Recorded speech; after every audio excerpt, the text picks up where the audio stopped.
Perusahaan peternakan besar dari tahun 1972, dari bisnis peternakan sampai dengan makanan olahan, inilah PT Cheiron Pokpen Indonesia. Penasaran? Yuk, langsung simak videonya. Hai, kenalin. Kita dari kelompok 1, akuntansi 2000, akan membedah VMTS PT Cheiron Pokpen Indonesia. Ruang lingkup manajemen strategik. Slide ini menjelaskan di mana CPIN adalah sebagai perusahaan peternakan yang terintegrasi dari hulu ke hilir. Model ini menjadi keunggulan kompetitif karena perusahaan mampu mengendalikan rantai pasok, kualitas, hingga distribusi. Nah, di tengah ketidakpastian ekonomi global, inflasi, dan resiko geopolitik, strategi perusahaan tetap difokuskan pada peningkatan pendapatan, pemulihan profitabilitas, serta efisien biaya. Artinya, di mana strategi CPIN bersifat adaptif dan berorientasi pada keberlanjutan jangka panjang.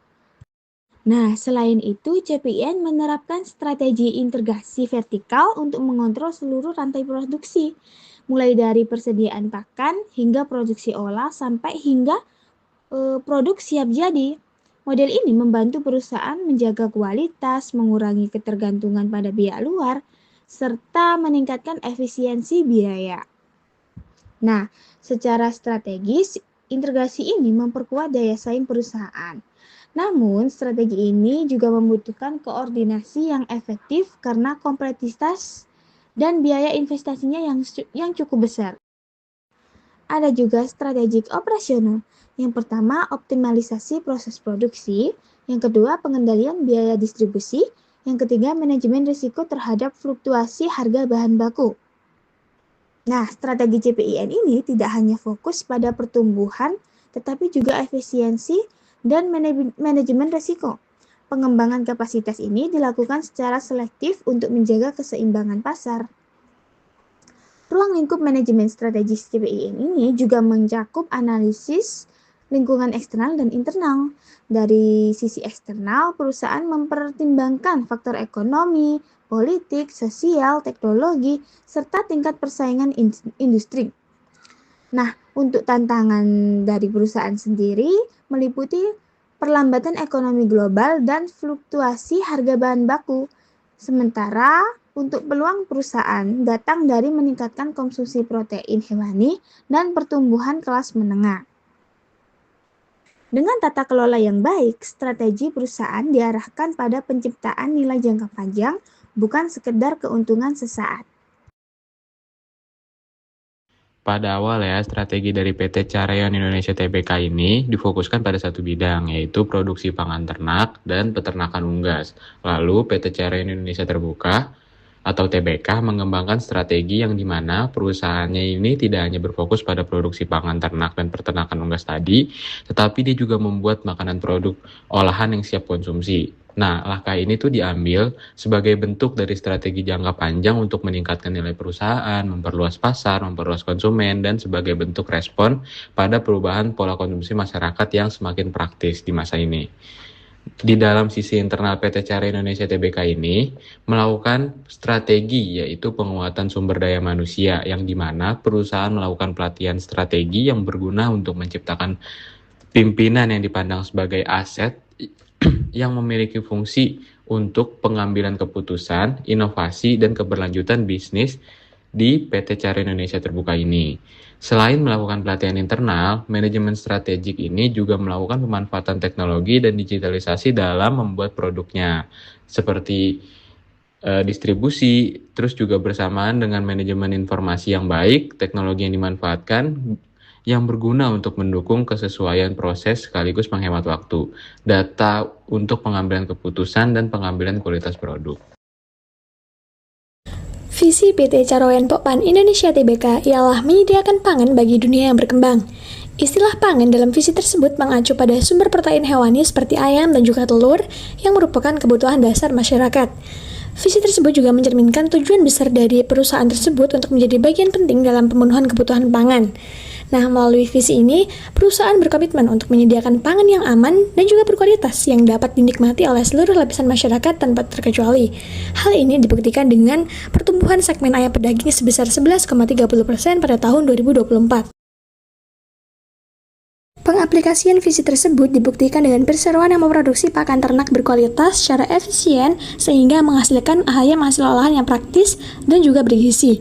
Komitmen tersebut juga diperkuat melalui kemitraan selektif dengan peternak yang menggunakan sistem kandang closed house di mana perseroan menyediakan DOC, pakan, dan juga pendampingan teknis. Nah, selanjutnya yaitu penyusunan dan mengkomunikasikan visi. Penyusunan visi menunjukkan bahwa perusahaan merumuskannya secara strategis dan juga berkelanjutan. Kalimat visinya mudah diingat, singkat, akan tetapi memiliki makna cakupan yang luas dan fokus pada satu tujuan. Mengkomunikasikan visi dapat dilakukan melalui dua cara, yaitu internal dan juga eksternal. Melalui internal meliputi karyawan, para direksi, dan juga manajer. Salah satu caranya yaitu diadakan program sosialisasi melalui kepelatihan. Melalui eksternal meliputi investor, masyarakat, maupun mitra yang jumlahnya mencapai 12.000 per tahun 2024 melalui media sosial, salah satunya Instagram maupun website resminya. Di sini, kami menyajikan gambar yang bersumber dari Instagram dan juga website resmi perusahaan. Dari gambar tersebut dapat dibuktikan bahwa perusahaan telah berkomitmen terhadap ketahanan pangan yang memiliki orientasi jangka panjang sesuai dengan visinya. Visi PT Carayon Pokpan Indonesia (TBK) juga berselaras dengan sektor usaha yang dilakukan perusahaan beroperasi di bidang agribisnis.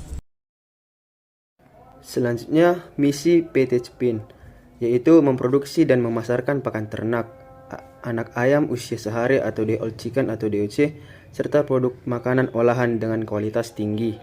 Misi ini menjadi dasar utama dalam setiap kegiatan operasional perusahaan, mulai dari proses produksi hingga distribusi kepada konsumen.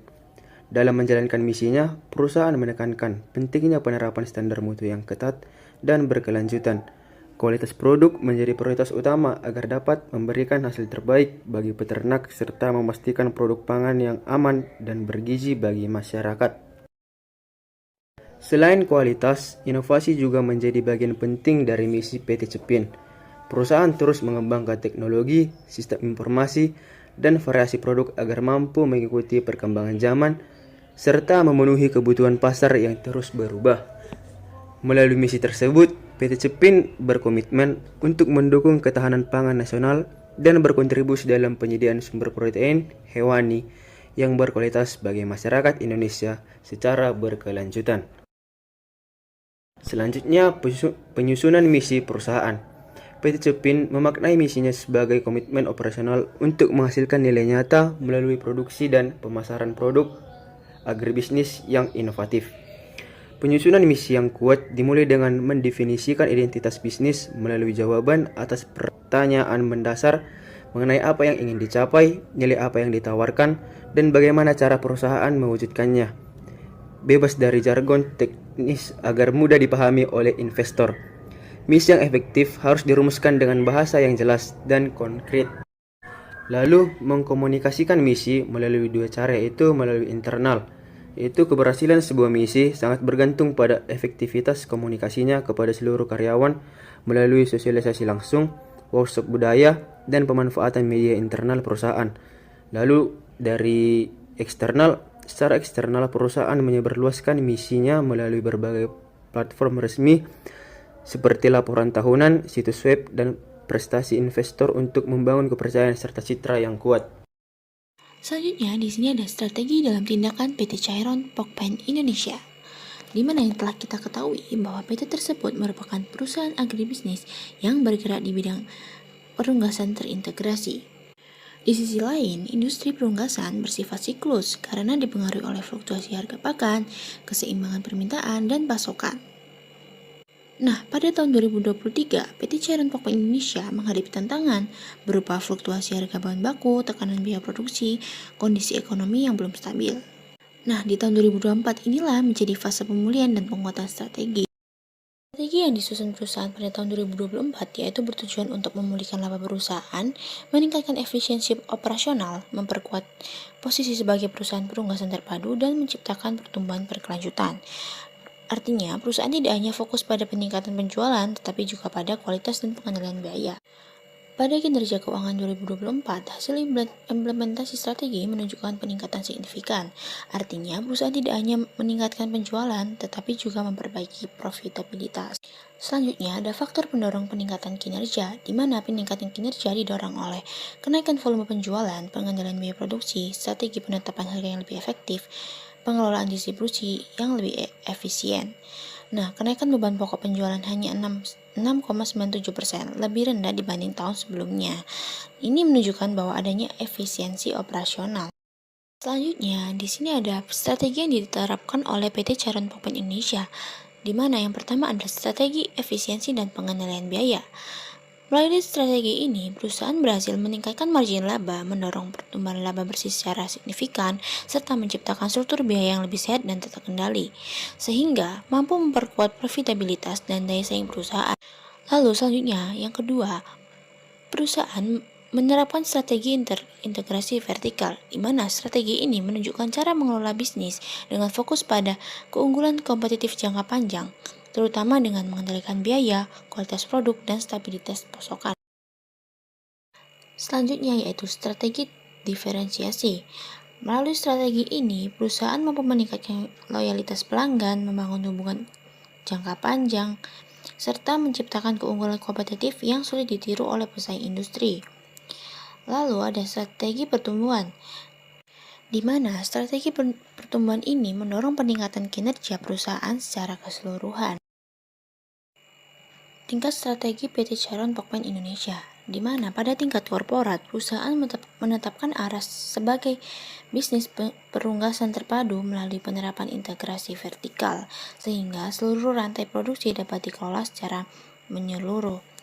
Lalu pada tingkat bisnis, perusahaan menggunakan strategi diferensiasi untuk memperkuat daya saing dan menciptakan nilai tambah bagi pelanggan. Lalu ada tingkat fungsional, di mana perusahaan menerapkan efisiensi biaya, pengendalian produksi, serta sistem distribusi yang terintegrasi guna mendukung efektivitas operasional. Baik, sekian penjelasan kelompok kami. Semoga video kami bermanfaat. Kami ucapkan terima kasih.